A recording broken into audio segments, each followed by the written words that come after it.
Yeah, so we're just on a routine patrol, looking for people out diving. Come across a group of about 3 or 4 males. 2 divers were still in the water, and then there was a vehicle parked here with a male inside. We did a fisheries inspection, located probably about 10 undersized pāua. Went to ascertain details from the occupant of the vehicle, who said that he had no idea about the pāua, but as they're in his possession, it's at that point deemed as his. The male's refused to provide details. He's then picked up the pāua, held them in his chest, and then thrown them back into the water. He's then been placed under arrest at that point in time for obstruction, and due to the situation we've required police assistance to come and back us up. Yeah. We're dealing with a small offence of undersized pāua and excess pāua, and because he's failed to comply with our lawful order, he's then turned that into an obstruction charge. So failing to comply with us, which is a much more serious offence, so there's a good chance he'll end up in court over that. Yeah, that's probably about it. That's about it, yeah. And as Corbin said, the reason we brought the police in is for a safety fact. He was quite a big gentleman.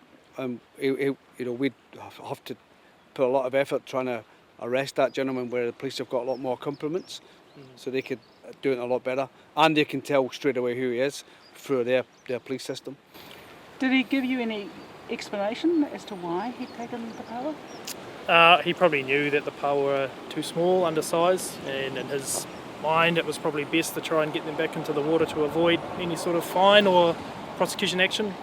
But as we tried to explain to him, you're making the situation much worse for yourself by doing this.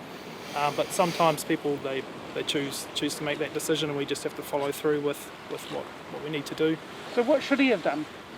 So the best course of action he should have done is explain to us how the pāua got into the back of the vehicle. We would have gone through, measured them, and then taken his details, and then probably talked to the divers in the water and just figured out who actually caught those pāua. And he was probably looking at worst, a $250 fine, maybe $500 if there was excess as well. It would have been an infringement that came in the mail. We would have left. That would have been happy days. Yeah. As it stands now, what is he facing?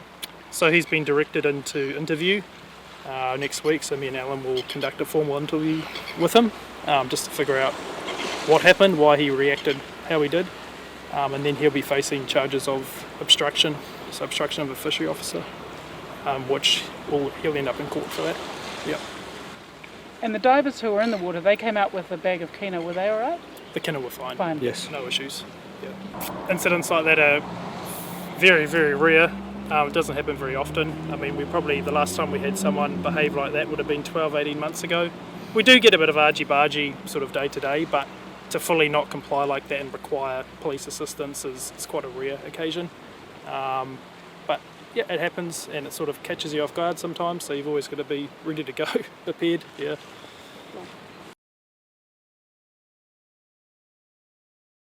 Keep up to date with the latest New Zealand Herald news by hitting the subscribe button below, or head over to nzherald.co.nz.